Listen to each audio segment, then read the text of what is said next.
Hello and welcome everyone to Copy and Paste, the clean and family-friendly Reddit reading podcast. This is the 7th episode of r/PettyRevenge, where the revenge is most satisfactory. And don't forget, if you like this podcast, then it would be greatly appreciated for you to like and subscribe. Thank you for joining me. Okay, let's get started. Our first post is made by user /Olive Orchid. When I was in undergrad, a famous American singer's son went to my school. He was awful. He had a reputation for beating people up at parties and brutally assaulting women on campus. This guy and his brother were both arrested for assault a few years back. Some woman came forward to testify against him, and his dad said in response, "Boys will be boys." His son was only suspended for a few months when he should have been expelled and never allowed back on campus. I never had classes with this guy and didn't know him personally, but I knew what he looked like and always steered clear. One day I noticed he was walking in front of me and he dropped his student ID card without noticing. Not sure if all universities are like this, but our IDs also stored our meal plans and you could purchase credit to put on the card to buy snacks at the school bodega. Anyway, I picked up his ID and went straight to the dining hall. I used up his entire meal plan buying food for every student I saw. To be honest, there were only like several meals left, but still. I used up all on the credit he had on his ID card to buy food at the school bodega and gave it to classmates who couldn't afford meal plans. After I finished, I cut his card in half and threw it in the trash. I know that was probably petty, but it kind of felt really good considering all the messed up crap he did to other people. And the second post by an NSFW account. I used to live in an old renovated farmhouse with one apartment upstairs and mine below. I would have to get up for work at 3 a.m. every day. Hardworking mum upstairs worked 2 jobs for her very obnoxious kids. Every time she worked an overnight shift, they would throw parties and be rowdy. Loud music, banging on the walls, and what sounded like them bouncing medicine balls on the ground. I went up several times. I knocked and told them, "Look, I'm not going to tell your mum or call the cops. I just want some sleep. So keep having fun, but please keep the noise down so I can wake up for work at 3. Did this several times in 1 week. One time, and they finally told me, "Go screw yourself, old man." I was 23.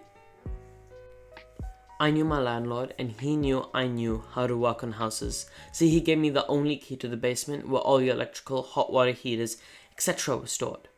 After being told to go screw myself, I had enough.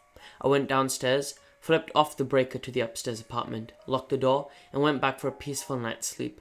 Woke up at 3 and turned back on the power as I left for work. Every day the parties got loud for the next 2 weeks. I would just simply go, turn off the power, and enjoy a nice night's sleep. After that, no more parties. I think the message came through. You know it's good petty revenge when the person learns their lesson. And the third post by an NSFW account. I was a AAA tow truck driver and worked an overnight shift on a Friday. I received a call around 10 p.m. for a baby locked in a car with the keys inside. AAA policy is to attend these types of lockout emergency calls before any other calls that may be waiting. I sped down the highway as fast as my truck could take me and reached the location, which was a local mall. I found the car that was parked in a far corner of the parking lot alongside another car. There were about half a dozen people hanging around. I jumped out of the truck, identified the owner, and asked him if this was his vehicle. "Yup, sure is."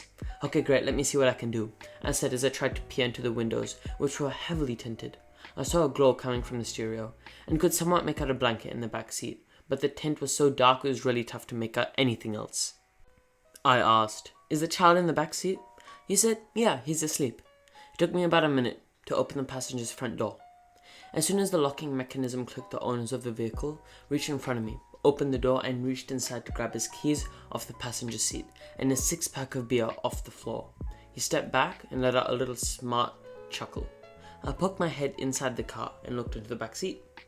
There was no baby. The driver was still standing close to me and was in the process of twisting off the bottle cap to his beer while holding his keys in the same hand. Instinctively, I snatched his keys away from him, tossed them back into the car, pushed the lock button on his doorframe, and slammed it shut. "Go screw yourself. Now you can stay here all night," I said as I walked away and got back into my truck. No one said a word to me, and the driver stood there dumbfounded, holding his beer to his chest as I drove away.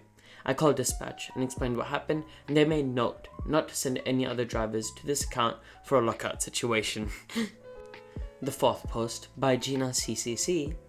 I got a job as an EMT after a 6-month community college training course. I was woefully unqualified. I barely knew the basics, but the teacher kept saying, "Don't worry, the new job will train you when you're hired." I got hired at an ambulance transport place. They just took people to dialysis and things like that, not emergency services. But there was no training.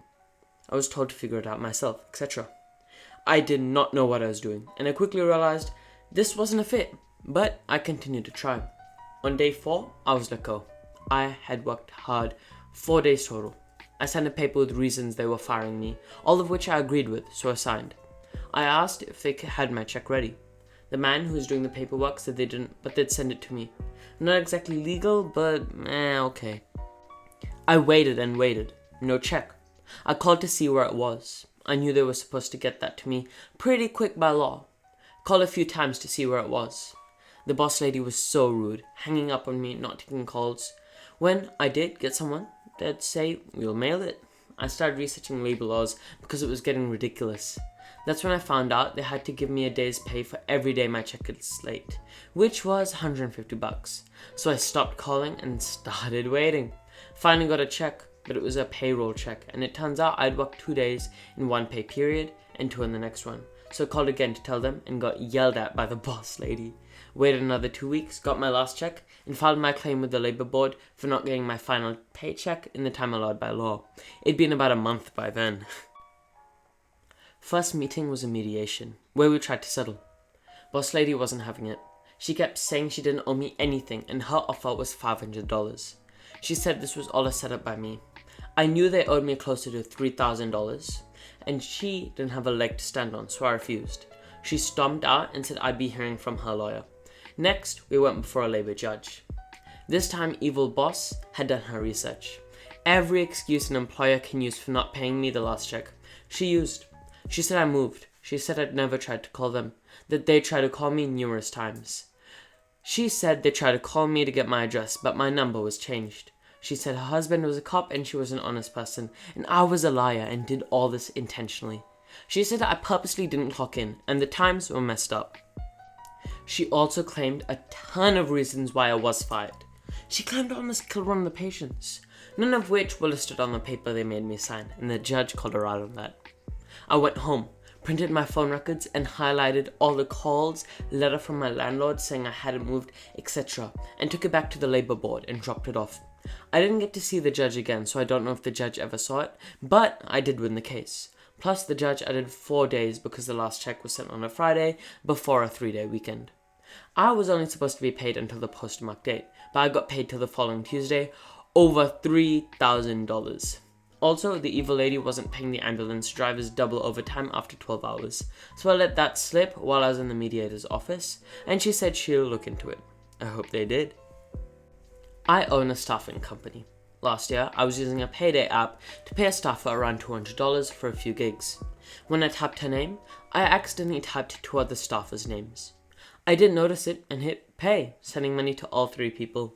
I noticed it and sent them a text, asking them for it back. One girl laughed at me and sent it right back.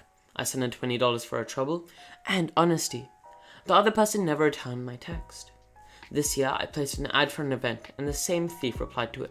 I was dumbfounded, but amazed by the guts on this guy. I quickly placed a dummy ad with a different email account that I only use when I buy things online. He replied, and I sold him a story about a gig 90 miles away that would pay nearly twice what my real gig would pay. So last Friday, he woke up early, got dressed for work, drove 90 miles, and back for no reason at all. Screw you, pal. That revenge was so simple, but perfect. And then the final post by user /MuzzyMelt. I'm in the UK and live in a small block of flats, so most delivery drivers couldn't be screwed to walk up the stairs to drop things at the front door, so they just dump them in the stairwell. I totally get it's a pain, but we keep getting stuff stolen as anyone walking past can grab stuff. So there's a big sign asking people not to leave items there as it's not safe/secure. So there's the same driver from one company that just dumps the items there regardless. They have to take pictures to prove it got delivered, and in the back of the photo you can even see the sign saying, "Please don't leave them there." So anyway, the petty part is I can choose to get items delivered to my home or to the local store for collection. So now I've started sending them to a store I shop in weekly. It's the same driver. The app says who is driving for them to be rated. But instead of a short flight of stairs, he now needs to find somewhere to park, go to a good inside area, go find the faff of booking in a parcel with an actual person that'll take way longer and more energy than climbing a flight of stairs. It's petty, but A, screw him, and B, my parcels are now no longer at risk of being stolen. Hoo-wee, that was a good post. However, unfortunately, that was it for today. If you enjoyed this podcast, I'd greatly appreciate for you to like and subscribe. To listen to this podcast on YouTube, Spotify, Apple Podcasts, Google Podcasts, or one of many more platforms, or to visit any of my socials, click the link in the description. And please feel free to send me an audio message or leave a comment. It's been a pleasure. Goodbye.